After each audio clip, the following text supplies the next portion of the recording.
I'm Carley Rangen, and I'm here at ArtframeR with Roger Lee, and we are here to discuss all the things. All the things under the sun. Yes, all of them. So Carley, Yes, Roger. let's start with the journey from there to here. That's a big one. Yeah. Are we starting in the dinosaurs? What's the big start? What's the big bang that led you here? The big decision making over all the years. As an artist? How did I get here? Yeah. Well, I was always an artist as a kid. I was on the kitchen floor drawing, painting, doing whatever. And then, life of a teenager to, I guess I'm having a child, led to, the things. So yes, I had children young, and that old, I don't know what I want to be when I grow up.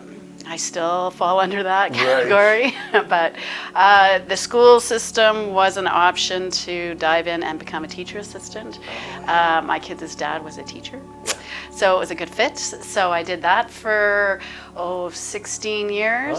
Yes. Did you go into schooling as your kids were growing? Yes. So you had to juggle a lot of things. Yes. No time for painting. There was no time. I did a little when my first was a baby. I kind of dove in and I took a watercolor class with a local artist, so that was very fun. But I just didn't have time.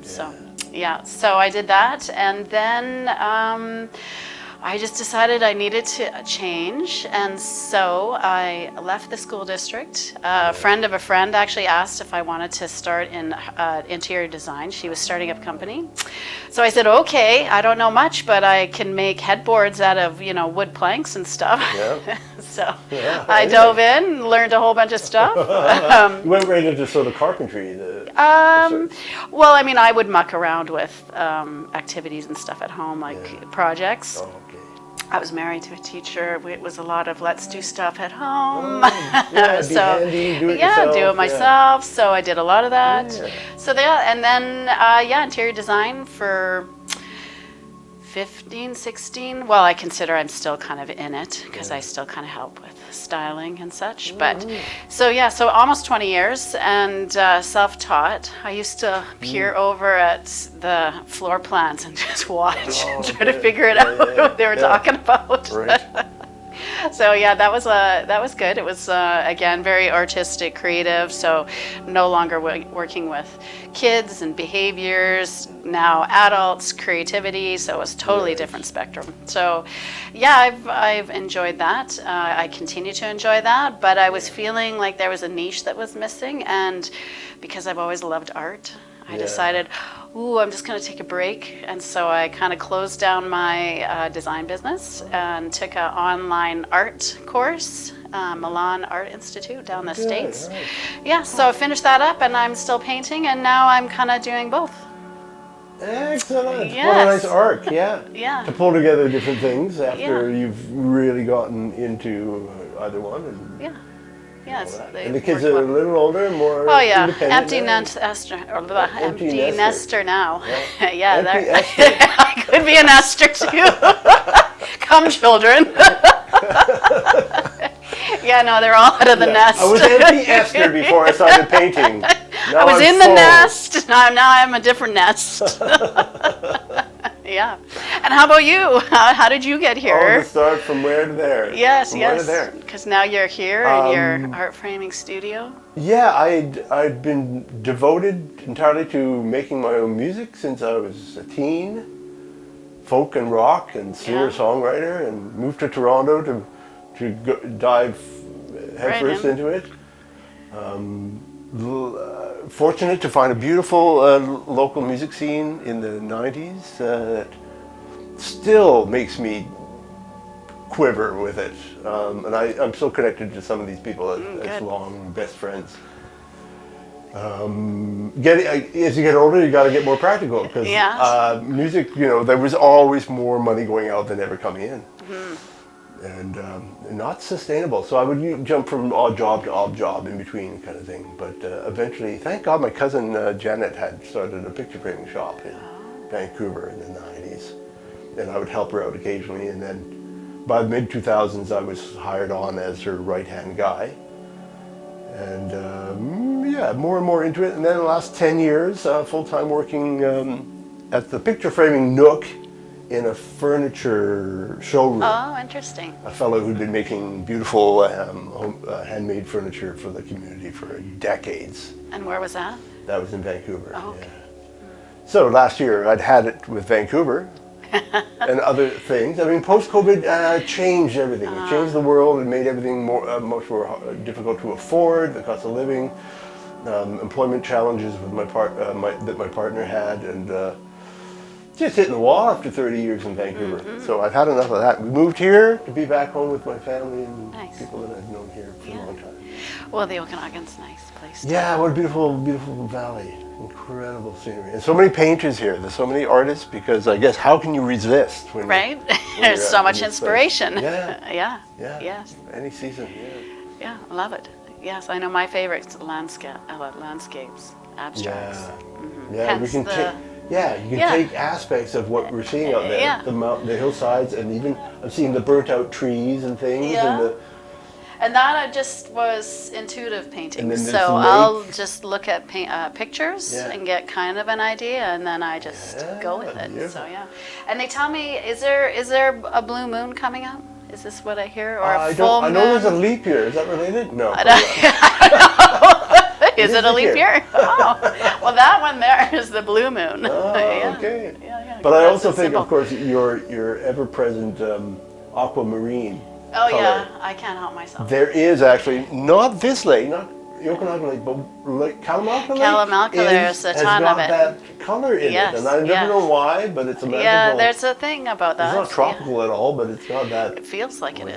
Yeah, it's beautiful. Yeah, I know. I've tried to paint in different colors, and I just always go back to the blues and the greens, and that's really nice. Thank you. Yeah, it's all that landscape influence. Yeah. And have you ever been to the tropics? This is where the colors come to me and haunt me forever. Going to Bahamas when I was a kid. Yeah, I was in the Bahamas. I was thinking too much about the sharks than the water. Yeah. Oh, wow. Yeah, but no, definitely inspired. Just color in general is, and I think that's half the fun is mixing your colors. So they're not just straight out of the tube. Right. So you're coming up with different that's things. a level of maturity I found as I dabble with painting now and again. It's eventually like, why don't I mix colors? Yeah. And then, wow. Yeah. And then complementary. I'm a real artist. I've graduated to a whole new level. Yeah, no, absolutely. Yeah, no, it's very fun. With this art school that I took, of course, you learn about drawing and sketching, and they do a lot of the old school Rembrandt style. And so it was very fascinating to go. I mean, I never would have touched doing portraits. And then now I've done a few. And of course, they're a little bit more abstract. But one of the things that they talk about is when you're working with acrylic paints. So those, they dry very fast. You can go over them if you don't like them. So I really like starting with acrylics. And then you move into oil, and oil is what gives it life. Oh, of course, because the oil can sit on top of the acrylic. Yes, you can't do acrylic on top of oil, but you put oil so you can do your washes and then your highlights. And then they talk about the cools and the warms. So you put your warms at your focal point. So yes, there's all this like scientific technology that I've learned. Yes, I feel very scientific. That's good. Yeah. So now it's just playing. A lot of people. I know you said it was an online course. Yep. So you probably move at your own pace, kind of thing. They encourage you to follow. Like they're fairly, they want you to kind of follow because I think that's what would happen is you would fall off your schedule. And no, not in a class. It's a family, and so they've videotaped themselves, kind of like what we're doing. And then they would paint and instruct as they would go, and then you would have homework. And so she encourages you to paint 40 hours a week. Right. Yes, which is a lot. Yeah, I don't doubt it. There was a painter once I met in Vancouver, an older fellow. He like years earlier had met his mentor, whoever that was. And it was the advice he was given was get 300 little canvases, fill them all up, and when you're done that, you'll have a style that's recognizable. Right, because it is all about finding your style too. Yeah, and that is the trick, I think, is you just have to keep going. Like I listen to others and oh yeah, I dabbled, and then it sat in the closet for 6 months, and then I went I back. bought 5 canvases. I thought, You I'm not started. gonna get there. Well, maybe you should go back Yeah. and pull them back out again and Jeez. try. Oh, You can do that in your spare time when you're not framing. that's right. Nothing's impossible there. No, nothing is. Well, And the you'd be only thing is surprised. that I don't know what happened in the last few years, but I come to the point where I hate painting. I hate the mess. Why? It's messy. It's a texture thing, or you It's just don't like the mess. It's the mess. And maybe I've never had a studio where I could Close the sprawl door. out and Oh, you have to have a fling space. paint everywhere. Yeah. Oh, yeah. You gotta toss it. And maybe I don't have the right clothes, so I'm always worrying. Yeah, it's Oh, just yeah, the don't worry mess about and that, the yeah. tedium of it. It's like, yeah, damn it. I gotta clean these. Yeah. Well, a lot of people won't touch oils because of that. Right. They think it's too complicated, takes forever to dry. Then you're wearing the paint cleaning all it. week Well, and- yeah. Before I came, I had a blue streak down here. I'm like, I could have left that for You effect. are a work of art.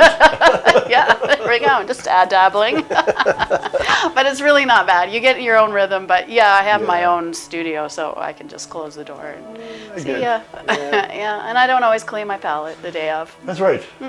Yeah. Well, that's the thing. I guess the leap. Yeah. Maybe I became more neurotic or more ADD or something. Yeah. We do all these things as we get older. Yeah.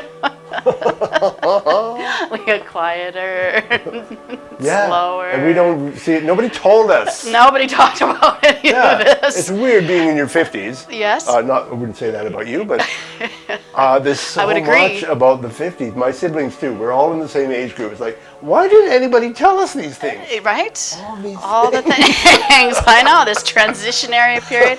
I just remember as a kid saying, okay, why do they always talk about their health? What's with that? Yeah. Everyone's complaining about their health as they're smoking Yeah, and let it drinking. go. Yeah. And then all of a sudden you get here like, oh yeah, things start to wear out a little bit. Yeah. But yeah, Lord. I know. You grinned. And then it's one thing after another thing after another thing. Is this your first summer in the Okanagan? This will be the second summer. Second summer. Had a really beautiful time last summer. We had like a couple gallery shows in the space it was here. awesome. I was getting my business set up and rolling. So any repeats, or are you gonna do any? I think what's got to happen this year, of course, more art shows and more of this here. Musical jam nights. I think we'd like to do more of that. But I think as far as being in Kelowna, got to explore the region a bit more. Yes. Didn't get out much. there. There's so many beautiful things to do and to see around here. Rock picking, we just love to go out looking at rocks.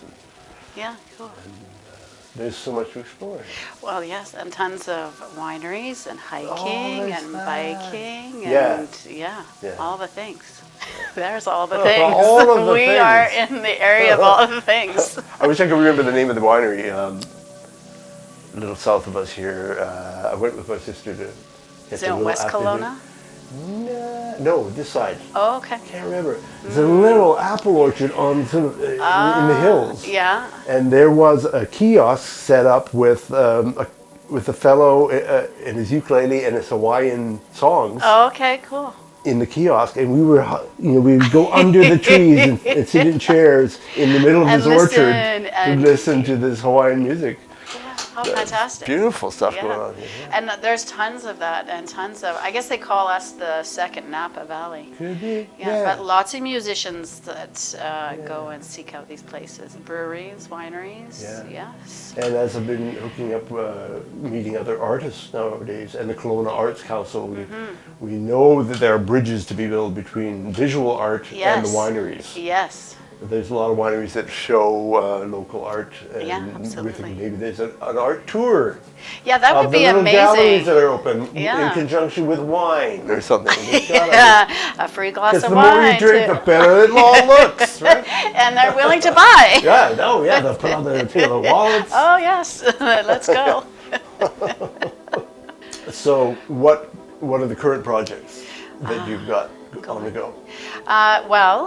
Next month, coming up quick here, there's a fundraiser at a local winery in West Kelowna, and for a little girl who has cerebral palsy, and the parents are looking to buy a vehicle so she and her wheelchair can get in there. Community activity, Yeah, so I have a bunch of sometimes the bigger paintings. So I guess I should back up. So I'm going to this fundraiser as an artist to donate, and so did you. So you and I are donating something similar to this for the project, and then I also have a booth, and so I'll set up artwork that I've done. Nice. So I have some larger pieces, but I thought it would be nice to have some more smaller ones. Yeah, excellent. So so I'm working on some abstract florals. Yeah, good.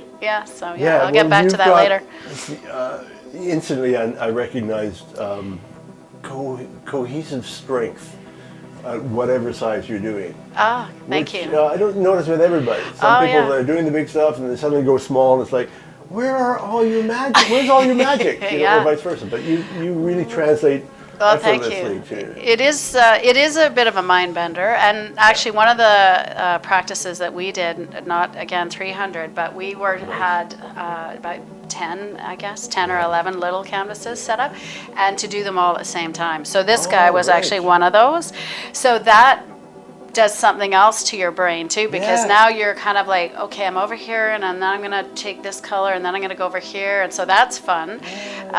Going like very a multi-course meal. At the same time. So timing, it's I'm in the kitchen. So currently I have 4, but I'm kind of just sticking with one, taking it to a certain, and then I'll move on to the next one. But yeah, it's just fun. It's recently I also did a girl's face, and I don't do those very often, but they're kind of fun because I do them abstract. And so I did it for Valentine's Day. I called it Love Letters, and so I did some newspaper collage, and then a bunch of background abstracts, and then kind of wiggled this face in there. That's right. Yeah. She looks like a little bit like she's from the tropics, perhaps. Yeah. The picture was, so that one I went on Pinterest and I grabbed a photo. So she's very, very dark, lovely dark skin, and she was actually quite hard to see. Yeah. So a lot of that I had to just kind of make up as I went. So again, it's challenging the brain. So it's good. Yes, very fun. Well, I want to thank the Process Art Discovery audience for checking us out and hopefully enjoying yourselves. And if you want to know more, just subscribe to the YouTube page.